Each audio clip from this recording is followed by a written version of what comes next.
chef de l'État a présidé une réunion du Conseil provincial de sécurité le jeudi 28 avril à Lubumbashi.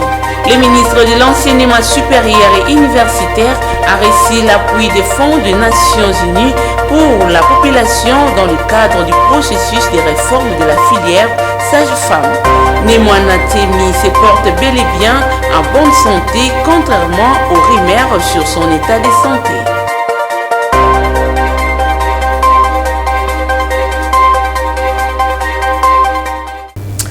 C'est l'heure du journal, Madame, Monsieur. Bienvenue en séjour à Lubumbashi. Le président de la République, Félix Antoine Tshisekedi-Tshilombo, a présidé le jeudi 28 avril 2022 la réunion du Conseil provincial de sécurité. Reportage.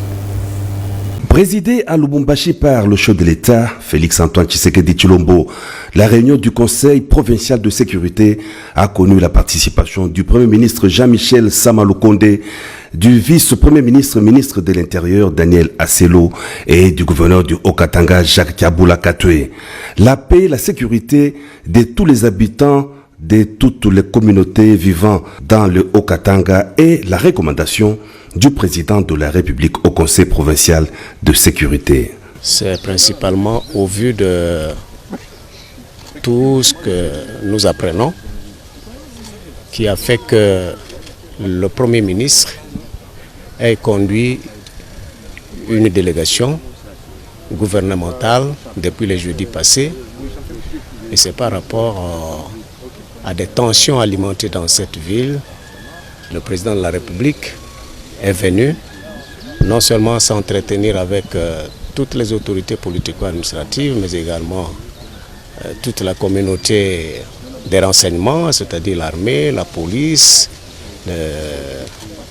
l'ANER, la DGM, tous ces services-là qui doivent contribuer à leur manière à sécuriser tout le monde, à faire respecter la paix, les droits reconnus à tout citoyen congolais.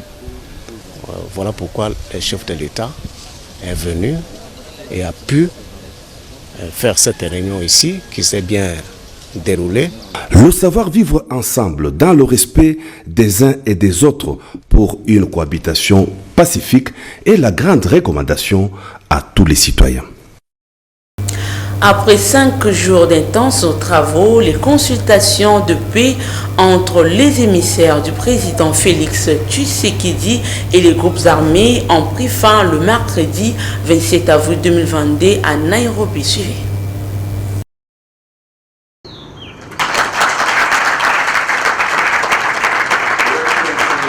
C'est l'image forte qui aura marqué la fin des travaux des consultations de paix de Nairobi, une image qui traduit l'acceptation par toutes les parties prenantes de l'initiative de paix prise par le président de la République, Félix Antoine Tshisekedi-Tshilombo.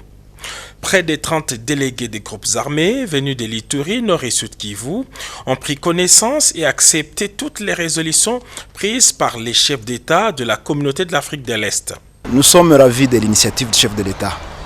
Les groupes que je représente ici avaient déjà répondu à l'appel du chef depuis 2019. C'est un groupe qui est basé à Massissi, qui en 2019 a entendu le message du chef de l'État, a répondu à l'appel de se joindre aux efforts de pacification. Il a rendu les armes et il a remis les jeunes entre les mains de l'État. Certainement qu'il y a eu des petits problèmes d'encadrement et les jeunes sont rentrés en attendant et que les choses liées, que le processus alors de démobilisation démarre effectivement. Nous louons l'initiative dans la mesure où c'est dans le cadre de recherche de la paix.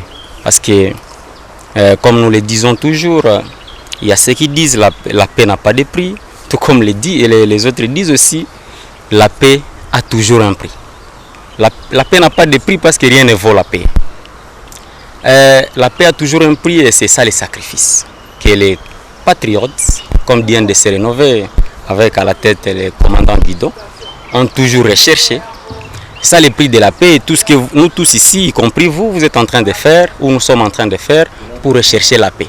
Nous louons l'initiative parce que dans le cadre de la région ou de la sous-région, actuellement East African Community, où notre pays a adhéré, il a plu aux autorités de rechercher la paix dans le cadre de la sous-région et ils ont préféré commencer avec l'initiative en RDC avec les groupes armés. Nous avons accepté la main tendue du président de la République et cette initiative qui a fait que tous les groupes armés qui ont suivi avec importance pour se présenter ici à Nairobi pour voir comment pacifier toute la région. Parce que vous savez, non seulement la RDC, non seulement l'Ituri, mais ça concerne toute la région. Parce qu'au-delà de la question des fair pays, vous avez les EDF, vous avez les MV3, vous avez toutes ces questions-là. L'autre moment fort de cette dernière journée aura été la participation surprise des deux chefs d'État. Depuis leurs bureaux respectifs, le président Uhuru Kenyatta et Félix-Antoine Tshisekedi Tshilombo se sont adressés directement aux groupes armés. S'exprimant en anglais et swahili, le président Uhuru Kenyatta a exhorté les combattants armés de la République démocratique du Congo à s'inscrire dans la voie de la paix. Pour sa part, le président Félix-Antoine Tshisekedi Tshilombo a félicité ses compatriotes qui ont saisi sa main tendue. La facilitation kenyane a annoncé une autre rencontre dans les prochains jours, bien avant les conclaves d'évaluation des chefs d'État programmés fin mai. En attendant, chacun des participants devrait regagner son milieu de vie naturel. Je l'ai annoncé dans le titre, le ministre de l'Enseignement supérieur et universitaire, Moïdo Nzangi, a, dans le cadre du processus de réforme de la filière sage-femme, reçu le jeudi 28 avril dernier l'appui des fonds des Nations Unies pour la population. Le détail avec Copain Koutoumissa.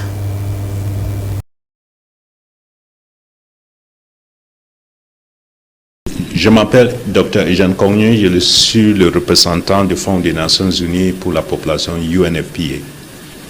Ce matin, j'ai fait une visite au cabinet du ministre de l'Enseignement supérieur. Nous avons discuté la collaboration entre son département et UNFPA. Et surtout en ce qui concerne la collaboration pour la formation sage-femme en utilisant LMD. UNFPA appuie la formation sage-femme dans plusieurs ISTEM. Cette année, nous avons prévu appuyer 24 ISTEM dans plusieurs provinces pour assurer que la formation est la formation de qualité. Comme vous savez, les sages-femmes sont responsables des accouchements et sans sages-femmes, nous ne pouvons pas assurer que les femmes accouchent dans les bonnes conditions. Nous ne pouvons pas réduire les mortalités maternelles. Nous appuyons d'abord le développement du curriculum qui tient en compte des normes internationales. Nous appuyons en termes de formation des enseignants, en termes des équipements, il inclut des équipements du laboratoire technique pour la formation de ces sages-femmes, pour que ça soit vraiment de qualité. Bien sûr, son Excellence, Monsieur le ministre, est courant du travail parce qu'on collabore avec lui. Depuis, il est courant de ce travail, il a beaucoup apprécié et il a demandé encore de renforcer ses collaborations, assurer que c'est étendu dans toutes les provinces de la République. 7 provinces actuellement, donc c'est prévu d'aller progressivement et atteindre toutes les provinces. Ce n'est même pas cette année, ça a commencé depuis quelques années. Donc cette année, on a prévu vraiment appuyer 24. Donc on va continuer l'année prochaine.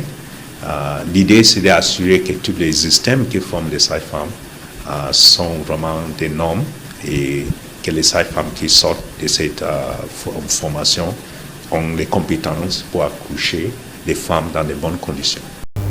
Dans le même registre, Moïndo Nzangi a échangé ce vendredi 29 avril 2022 dans son cabinet de travail avec son homologue béninois. Au sortir de leur entretien, le ministre béninois de l'enseignement supérieur et universitaire s'est exprimé en ces termes au micro des copains Koutoumissa.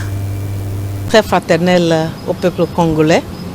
Nous sommes venus au cabinet de Monsieur le ministre de l'Enseignement supérieur et universitaire Et j'ai dirigé une délégation de 3 personnes pour partager avec lui un certain nombre de sujets d'intérêt commun, et au nombre desquels nous pouvons citer déjà la joie partagée de voir le Congo porter la prochaine session du Conseil des ministres. Et ça, c'est une très grande responsabilité. Et cela a été pris et acté au cours de la session d'Abidjan, où j'étais la présidente en exercice du Conseil des ministres.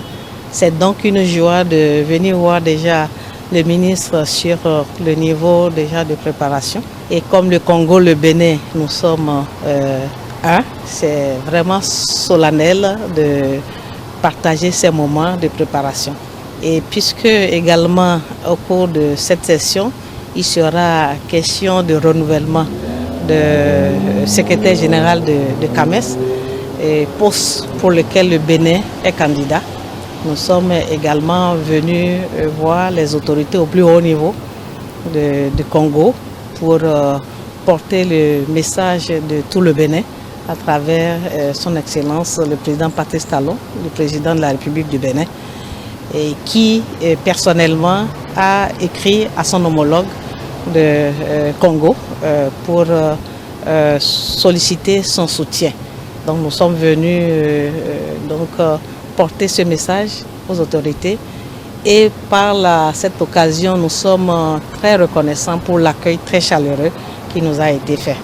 Vous savez, de notre côté, la réponse elle est affirmative, avec les défis communs que nous souhaitons porter pour dynamiser cette coopération.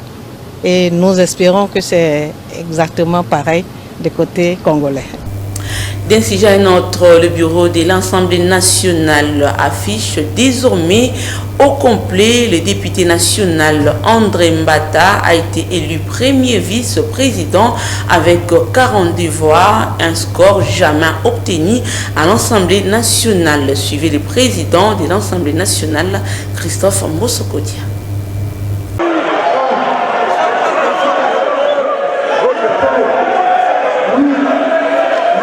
Honorables députés, chers collègues,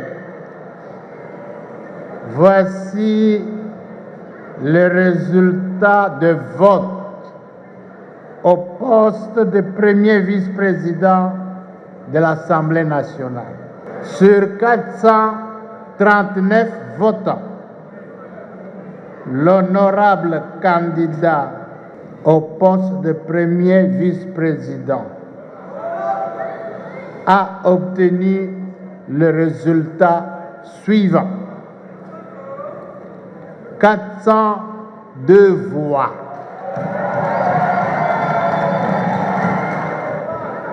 20 députés ont voté non. 12 députés se sont abstenus. Et 4 bulletins nuls. En conséquence, l'honorable Mbata Betukumesu Mangou André, ayant obtenu plus de la majorité absolue de suffrages exprimés, est proclamé premier vice-président de l'Assemblée nationale. Conformément à l'article 28, alinéa 1er du règlement intérieur de l'Assemblée nationale. Très sincères félicitations.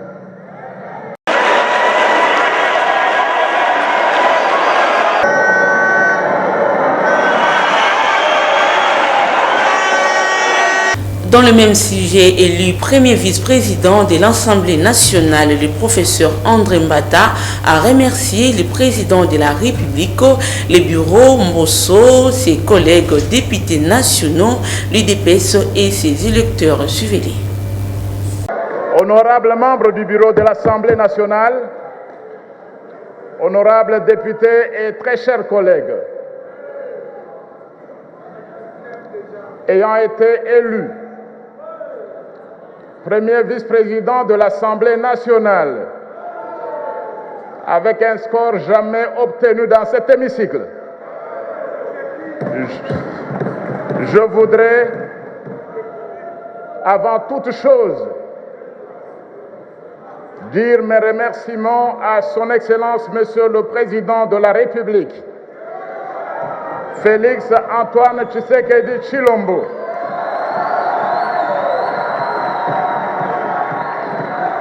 le béton sacré sur lequel repose l'union de la nation et dont la révolution a permis le changement qui s'opère ce jour dans cette Assemblée nationale. Je voudrais également dire merci à votre bureau, honorable président, pour ce qui a été fait ce jour, afin que cette élection se déroule dans les meilleures conditions.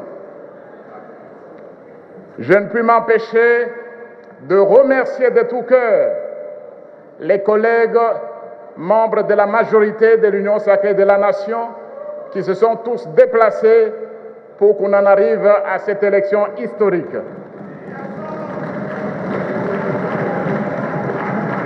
Je remercie également du fond du cœur tous les collègues membres de l'opposition qui, en ce jour, ont décidé de mettre fin au boycott sur la loi électorale et qui se sont déplacés pour venir me porter à la première vice-présidence de cette Assemblée. Je le remercie.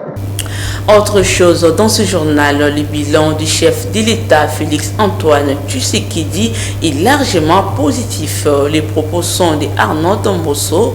Ces cadres du CRD, en outre, jeté le fleur pour ce qui est de la gestion du président de l'Assemblée nationale, Christophe Mouskoudia.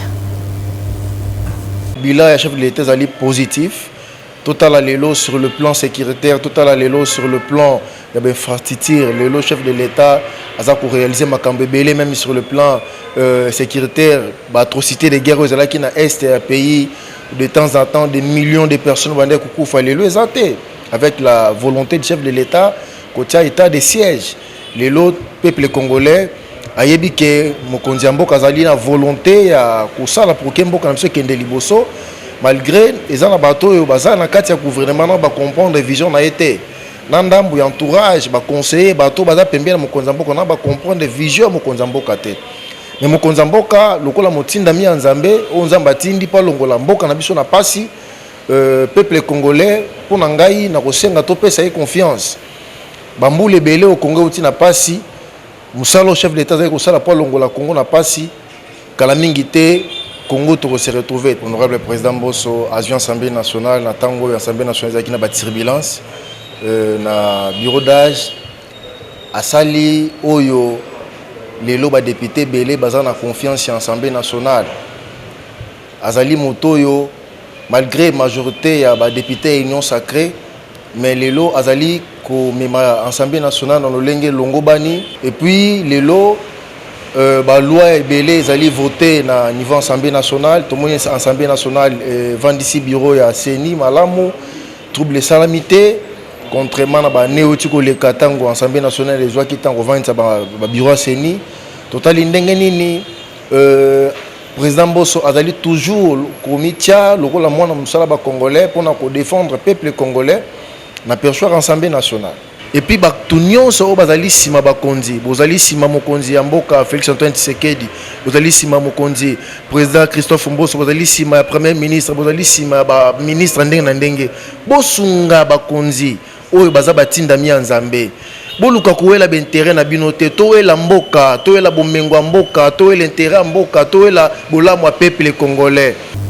Le président de la Commission électorale nationale indépendante séjourne dans la province du Sud Kivu, Denis Kadima, a présidé une séance de travail avec les cadres et agents du secrétariat exécutif provincial du Sud Kivu. Pendant près de 2 heures, les participants ont passé en revue les activités de tous les démembrements et des opérations électorales en cours, notamment l'actualisation de la cartographie électorale. Prenant la parole, le numéro 1 de la CENI a rappelé à l'assistance que les ressources humaines sont au centre de son action pour offrir aux Congolais des élections de qualité en 2023. Sur la question de la sécurité durant les opérations électorales, le président de la centrale électorale a échangé avec les gouverneurs de la province du Sud Kivu, Théo Kassi. Oui, nous sommes venus voir le gouverneur de province pour nous enquérir sur la situation générale de la province, parce que comme vous le savez, nous sommes en train d'entamer le travail de l'actualisation de la cartographie opérationnelle pour les élections, afin de pouvoir nous assurer que les électeurs ne sont pas trop éloignés des centres d'inscription. Mais tout cela, il y a des problèmes de sécurité qui se posent, et pour bien m'informer, je ne pouvais que venir voir le premier citoyen de la province, et nous avons eu de bons entretiens par rapport à ça. Le processus est en train de commencer. Nous sommes en train de recruter. Vous avez vu, il y a eu un processus de recrutement. Il y aura la formation, peut-être déjà demain. Et puis on va déployer les équipes qui vont justement mener ce travail-là. Il n'y a pas de blocage. On est en pleine préparation des élections. Elles auront lieu. Au sujet des recrutements des personnes temporelles, Denis Kadima a insisté sur la concrétisation de la parité homme-femme, sur laquelle il dit accorder toute son attention. Le chef du parti politique Bundudia Mayala Nemwandansemi se porte bien et bien en très bonne santé, contrairement aux rumeurs qui ont circulé sur son état de santé. L'identification avec Ginette Bus. Il y a quelques jours passés où les rumeurs circulaient concernant le président du parti politique Bundudia Mayala, Zakari Badengila, communément appelé Nemwandansemi, en ce qui concerne son état de santé. Ce dernier a éclairé l'opinion quant à ces sujets. Sont des pieds normaux. Mes pieds sont là. Nous sommes le 26 avril. Le secrétaire général du parti cher Nemwandansemi précise que son leader est bel et bien en bonne santé. Nous nous connaissons ici le président national Nemwandansemi, image à parce que les lots, je voudrais rappeler ça, tous les 26 avril 2022.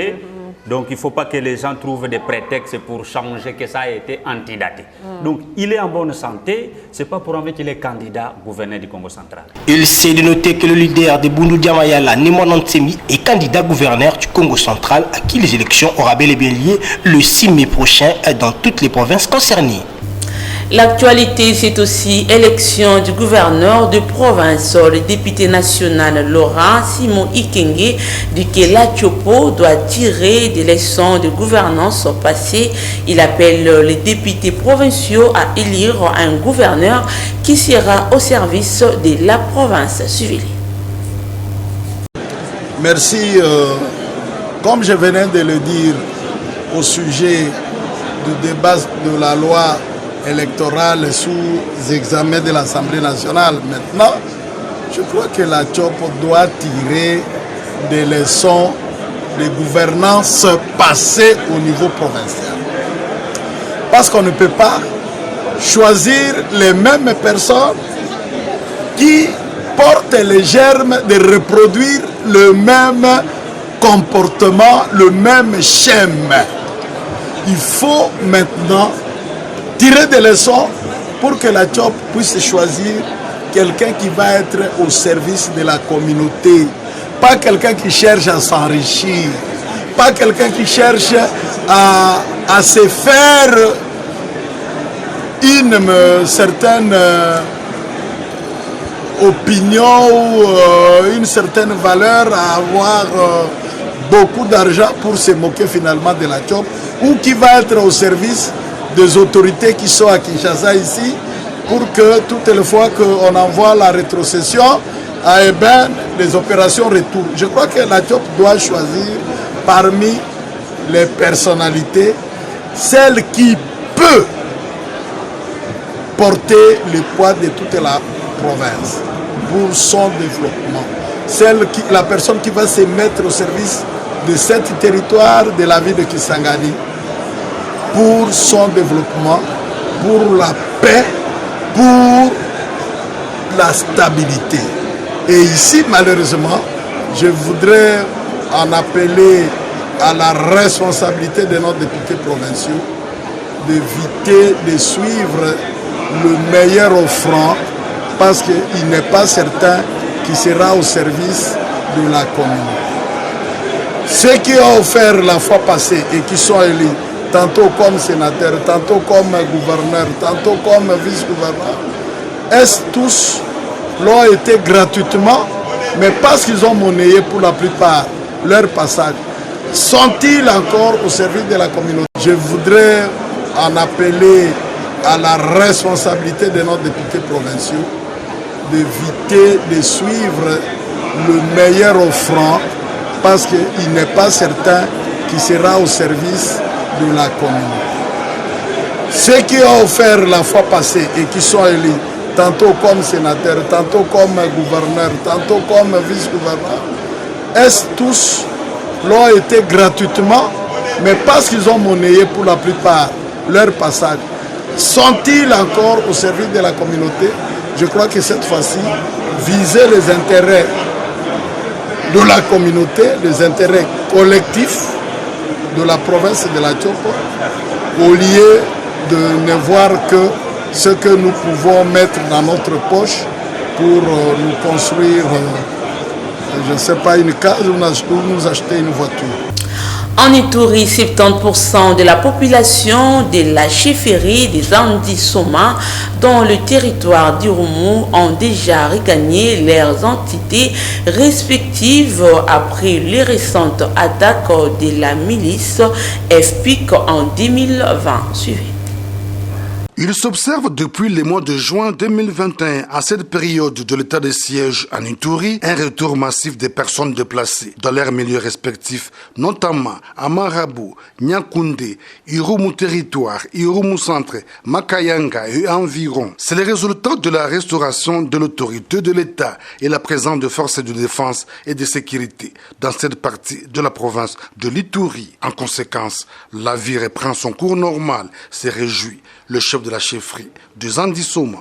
Je peux estimer à 70% les gens qui sont déjà avec nous ici. Et nous sommes concentrés ici au centre. Parce qu'il y a Tinakilima qui vient de reprendre. Il y a Sidabo qui a sept villages. Sur 7 villages, il y a déjà 6 qui commencent déjà à revenir parce qu'il y a 20, 30, 10, 15 ménages. Bon, c'est déjà un retour, quoi.